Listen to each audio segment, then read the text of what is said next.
Hello, my name is Heiner Kruse and I'm here with Bob Coover from Groove Synthesis, famous for their third wave synthesizers, for an interview with Amazona.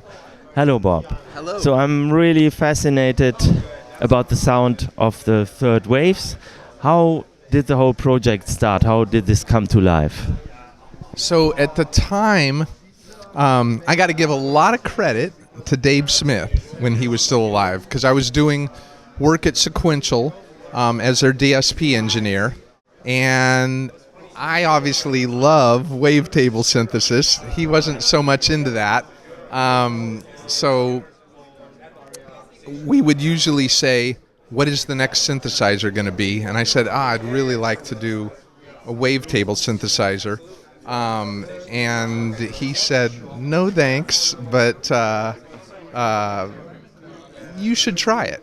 So yeah, so I was foolish enough to gather a group of guys together, and we did it. So yeah, and part of this wound up in one of the Sequential products, the Pro 3. It's got a wavetable third oscillator, which is an abbreviated version of what you're getting with one of these oscillators. But yes, I've always loved synthesizers. I've always particularly loved the PPG Wave. I owned a PPG Wave way back when, and that's the starting position for what this does. The first thing that it does a whole bunch of other things, but the first thing it does is that exact PPG processing chain and wavetable synthesis, obviously. So, yeah. And we are having here the third wave, the big one and the small ones and the desktop versions. Exactly everything is the same, except that it's 8 voices and 2 parts rather than 24 voices and 4 parts. But otherwise, same filters. We've got the 2140 analog filters in here from SSI, and we've got the same everything, just 8 voices, 2 parts. Yes. And do you have a personal taste of music making, or do you make music on your own with the... Oh yeah. So I got into this a long time ago and wrote for a while for a publisher. Also did studio ownership for many years.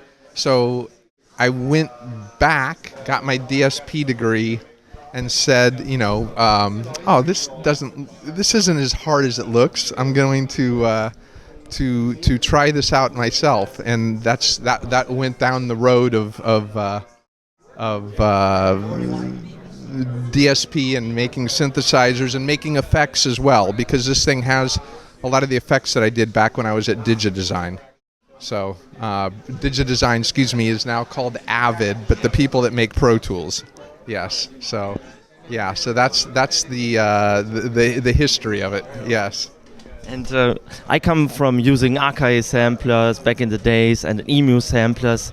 And to be honest, when I started working with samples on the third wave, I kind of got a flashback, and it felt like the old days are back again, where there's a solid hardware with some comfort, since nowadays there is no such thing as a hardware sampler, except if it's a groove box, but just as a one which is dedicated to playing instruments on a keyboard. It's hard to find, so congratulations on implementing the sampler stuff. Do you use it yourself? Do you also sample a lot with it? Or are there any plans maybe to expand the memory? Well, first off, thank you. Yes, I sample with it all the time. It doesn't have a huge amount of memory because we were first going to do the PPG, modern wavetables, analog, virtual analog, and FM. And I said, you know what, before we get on to a new project, let's add sampling to complete the loop of what the original PPG wave term could do. So it's not contact, as you said. It doesn't have loads and loads of memory, but it's got 35 seconds, which is more than 10 times what the original PPG had. and that's at full bandwidth. It will go down to the lower rates, and it will go down to the lower bit depths, and that expands your memory. But it is like an old school sampler in that you don't have so much memory that you can sample forever. You've got to make that 35 seconds work, and we have looping like what the older samplers would have had, and we've got equal power or equal volume crossfades. But I've never had anything that we've tried so far that hasn't been loopable or playable. So yeah, I love it. We do not have, to answer your questions, any plans on the current hardware because of the hardware limitation for more memory. But we've got other things in the works, but they're not necessarily what this is. We're not trying to replace the third wave by any stretch of the imagination, and I can't really talk about what's coming up next, but well, all I can say is it is something that I don't know of any other hardware synthesizer currently does. So you will, I think that, pardon the expression, I think it will knock your socks off when you see the new one. It's a little bit orthogonal to what this does, but it is related to some degree, and it is something that I don't know of any other hardware synthesizer that does. But the word sample is going to be used in conjunction with it too. Only indirectly. Only indirectly. So it will have something maybe that resembles a sample, but only indirectly. Okay. And that's all. I'll have to. That sounds mysterious, but it is kind of mysterious. I'll leave it at that. Yeah.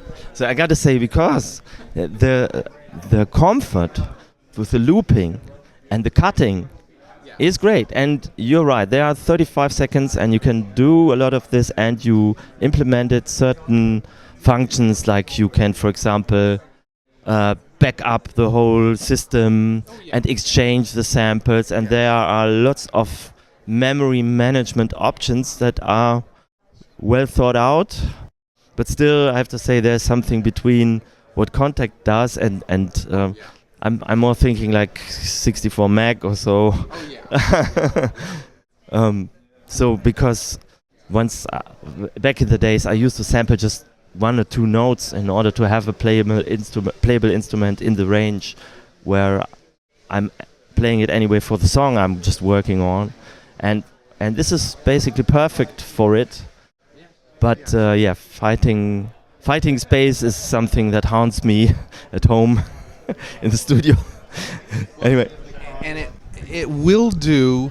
So you've got the 35 seconds, and definitely it's not Contact, as we already said, but it is multi-part. So it's not like something where we say, you can do a one-shot sample and you're done. No, this has got, as we said already, the looping and everything. It's also got 8 parts, eight samples per part. That's what I should have said. So it's a multi-sample. So you can do 8 different samples across the keyboard per part. You've got 4 parts, so you can put a lot in here. Yes. Show us a little bit. Play a bit with it, because you can do it so great. Yeah. We've been talking here about sampling, so I'm just going to play you one. You wouldn't think of this normally as a kind of a workstation sort of a deal, but I'm going to play you this because we have, in this case, samples, wavetables, and analog synthesis going all at the same time, along with the internal sequencer. So we've got the internal sequencer, which is pattern-based, like an MPC type of a drum machine, and you get stuff like this. So it's going to get a lot louder than that. Is that okay?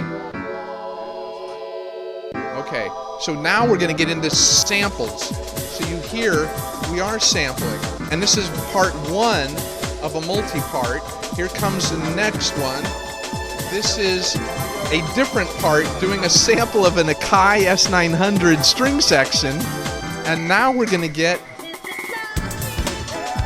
So now we've got the whole thing going. So we've got drums in there, we've got a loop, we've got vocals in there, and we've got the keyboards that you're hearing, some of which are samples, some of which are wavetables. So I'm going to play this or stop this out, and then we're going to look here. So this part. Oh, okay. You hold the microphone. Okay. So this is what you were hearing. Okay. So that's chord memory going on. It's a piano sample along with a wavetable over it. But then I'm going to change parts, and we were just talking about multi-parts.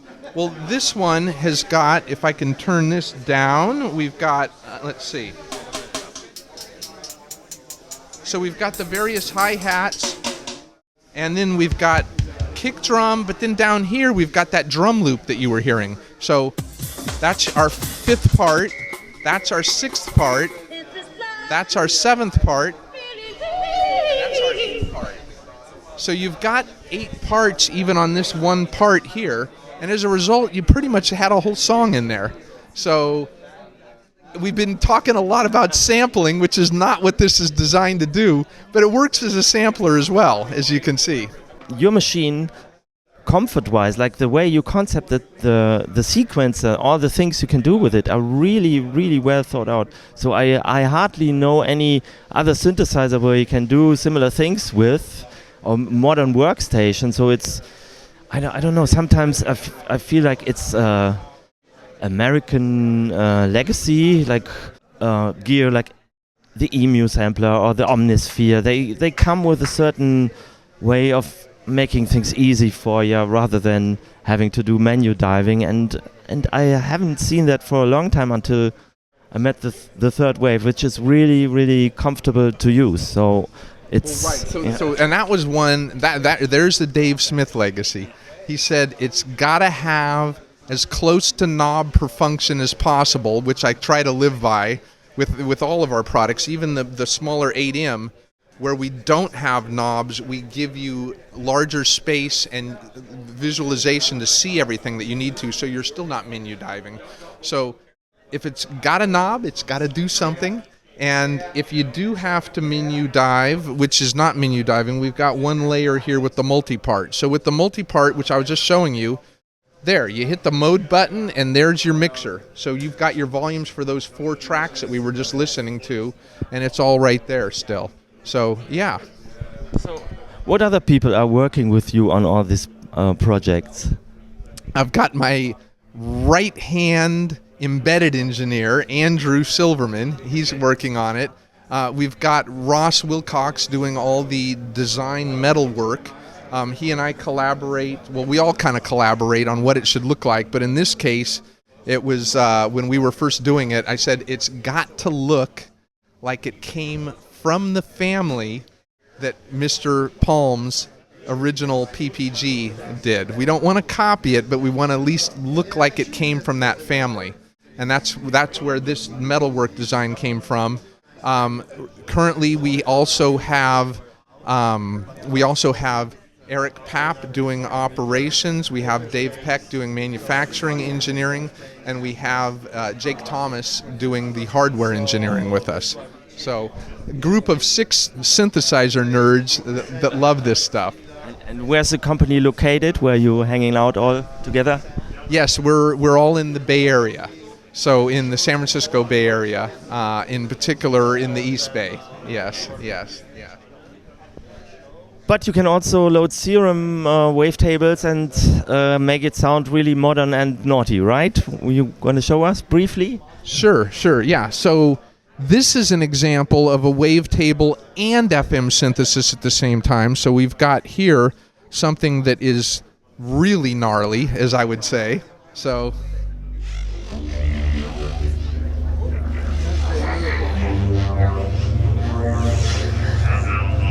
And what you're hearing is, as the wavetable is moving and you're hearing that wow, you're getting modulation against the wavetable.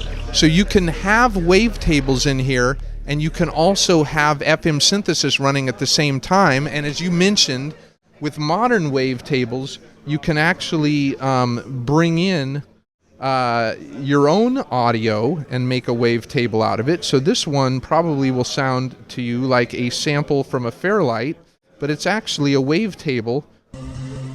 Whoops, excuse me, as I've got the octave wrong. That's something that started as a sample of a Fairlight, but was made into a wavetable because we've got a Make Waves button, and we're using some machine learning, some basic machine learning, PCA, to make a wavetable out of the audio that comes in. That same system will allow you to import serum wavetables. Why import a serum wavetable, or anything else for that matter, into here when you can do it on the computer? Because you've got an analog set of filters and an analog backend. So you can actually run this through the 2140 filters that would be in a Prophet 5. The backend sounds a good bit different than running it on the computer. As a result, we've also got just normal bread and butter analog. Well, actually, this one, I love this one because we all love Vince Clarke. So that's an example of a something that's using wavetable and analog at the same time. But what I was going to show you here is just normal analog. So if you want to just do bread and butter analog with this thing, it's got 3 oscillators, it's got the other items, and I'm going to have you hold the microphone for me. And I'm going to just do something real quick right here with this. And I'm going to just change. There we go. So I'm just changing my cutoff just like I normally would. So anything that you can do that would go on an analog synthesizer, that also had to be in here. So the initial goal was do the PPG processing chain, do modern wavetables, which I was showing you, do analog, because we've got the analog backend anyway, and do FM. Then the sampling got added as an afterthought, but just to make sure we completed the loop.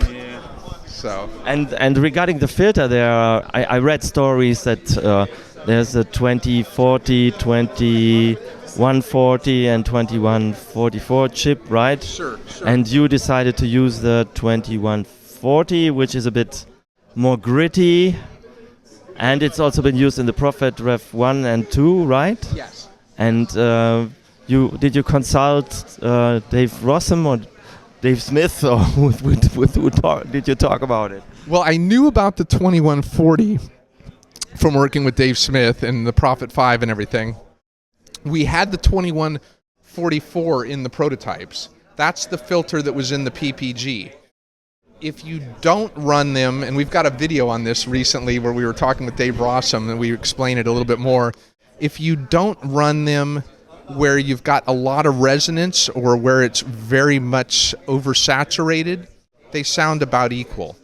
If you start to go into the resonance has just got, as I said in the video, a little bit more grease. It's a little groovier than the 2144. The 2144 sounds a little more plain. And the added benefit is that now that SSI is making these, instead of the original SSM filters, Dave Rossum redid it so that it's got Timco resistors in here that allow you to stay in tune even when it's getting hot, so you're not tuning it as often. And also, it's got resonance compensation, so you don't have to lose the bass when you turn up the resonance, but you can if you still want to. So, yeah, that's how we... That is interesting. Yeah. Because I didn't have a Prophet Rev 1, but I had a Tetra and a Morpho, and they might have the same filter, I don't know, but the filter of the third wave sounds different to what I know from there, to me. Yes, but it's just... it does, because those earlier ones were discrete designs that either Dave or his hardware engineer Tony were making. Later, they went with, at least for the Prophet 5, the SSM filters. Excuse me, I just said SSM. The now SSI filters. Yes. I have the feeling that when you turn up the resonance, it kind of sometimes flies over the rest of the sound. There's like some additional tone. Maybe it's just one preset, but in general, turning up the resonance kind of brings some interesting sound from this filter. Oh yes, yeah, no, and that's what I meant. When you get this into a high state of resonance, of course, a 2144 or a 2140 will both self-resonate. But when you get this into a high state, this one's just got a rounder, kind of groovier tone. Yeah. So. Okay, anything else you want to tell us? A little story additional from about groove synthesis or the third wave, how it all came to life? Well, so the original crew, and I will include a shout out to Mark Wilcox because he helped with some of the design work as well. The original crew, again, we were all synth nerds. We all loved this, and when I came to them with this idea, they're like, "Yeah, this sounds like a good idea. Let's try it." At the time that we first started this, there wasn't anything else out there doing anything like a PPG processing chain. Now it seems to become popular again, but I don't know of any of the competitor products that actually do the processing chain completely, except for maybe Waldorf. Waldorf, of course, they know what they're doing with it. But that's the starting point for this. So the rest of the things, I said, we don't want to make something that's just a clone. We want it to be able to do that, but we want to be able to do all these other things. And as I like to say, if this is the only thing that we ever make, which it won't be, but if this were the only thing that we ever make, I'm still very proud of it. I'm very proud of what it's capable of doing, and I'm very proud of being able to say that even though it sounds like a cliche, if you can think it up, you can make it with the third wave because of all the synthesis techniques. So I haven't had anybody, including one of our sound designers, who even, I dared him to make me something that had a toilet flush in it that turned into a string section. He was even able to do that. So yeah, if you can dream it up, you can do it with this. Okay. Okay, Bob, thank you very much for this interview. I think we're both tired from a long day at Superbooth. It was a tough one, but thank you very much. It was a pleasure to talk to you. Bye-bye. And thank you, Amazona. Okay. Okay.